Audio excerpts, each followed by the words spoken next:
राष्ट्रीय महामार्गाच्या पुलाची संरक्षक भिंत कोसळल्याची घटना ताजी असतानाच त्याच महामार्गावरील ऐन पुलाच्या मध्यभागी भगदाड पडल्याची अत्यंत धक्कादायक घटना नांदेडमध्ये घडली आहे। अवघ्या 1.5 वर्षांपूर्वी तयार झालेल्या पुलाची ही अवस्था झाल्यानं नागपूर तुळजापूर राष्ट्रीय महामार्गाच्या कामाच्या दर्जावर गंभीर प्रश्न उपस्थित होत आहेत। पाहूयात।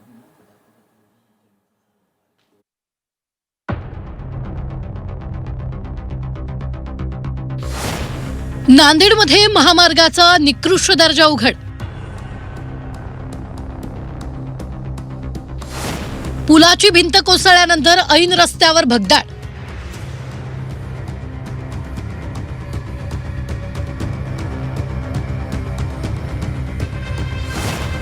भूकंपाचे अजब कारण सांगणाऱ्या कंपनीचा दावा फेल।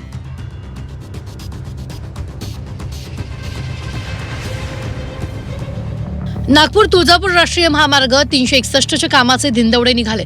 9 जुलैच्या भूकंपानं नांदेडमधील पुलाची भिंत कोसळल्याचा अजब दावा कंत्राटदारानं केला होता। या भिंतीचं काम सुरू असताना अवघ्या 10 किलोमीटरवर सोनखेड जवळ पुलाच्या मध्यभागी थेट मोठं भगदाड पडलं। आठवडी बाजार सुरू असताना सिमेंट काँक्रीटचे तुकडे खाली कोसळले। 1.5 वर्षातच पुलाची दुर्दशा झाल्यानं इंग्रजकालीन पूल भक्कम असताना हा नवीन पूल कसा खचतो असा संतप्त सवाल नागरिक विचारतायत। जुना पूल, त्या पुलाला 150-200 वर्ष झाले, त्याचा एक खडा गळत नाही आणि याचा 1.5 वर्षात एवढा पूल पडते म्हणजे काय आहे? खूप अतिशय निकृष्ट दर्जाचं काम झालेलं आहे। या ठिकाणी आपण काल बुधवारी वरून गाडी जर जात असताना खाली भाग ब्रिजचा पडत होता। येता कदाचित जर हा पूर्ण भाग कोसळला असता तर 1000-2000 लोक या ठिकाणी ये जा करणारे असतात। अंगावर जर पडून जीवितहानी झाली असती याचा सर्वस्वी जिम्मेदार कोण असा प्रश्न आमच्या सर्वसामान्य नागरिकांच्या मनात। अतिशय निकृष्ट दर्जाचं काम झालेलं आहे। या ठिकाणी या कंपनीनं जे काम केलंय याचं कुठलंच नियोजन नाही। म्हणजे यांनी सुरुवातीपासून जे पाया भरताना कुठलंच ओरिजिनल मटेरियल वापरलेलं नाही, ओरिजिनल गट्टू नाहीत, कुठल्या गोष्टीचे पाईप व्यवस्थित पाणी काढून दिलं नाही। या ब्रिजचं पाणी साचत आहे, ब्रिजमध्ये पाणी साचल्यामुळे ते भाग खचत आहे। या दोन्ही घटना नांदेड दक्षिण मतदारसंघात घडल्या। निकृष्ट कामामुळे महामार्गावर मोठा अपघात होण्याचा धोका निर्माण झाला।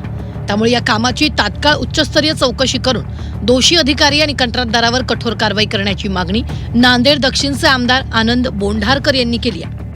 अतिशय चुकीचं काम झालेलं आहे आणि त्या कामाची चौकशी करून योग्य ती कारवाई जो कोणी त्या संबंधित अधिकारी असेल, कॉन्ट्रॅक्टर असेल, त्यामध्ये दोषींवरती कठोर कारवाई या ठिकाणी झाली पाहिजे।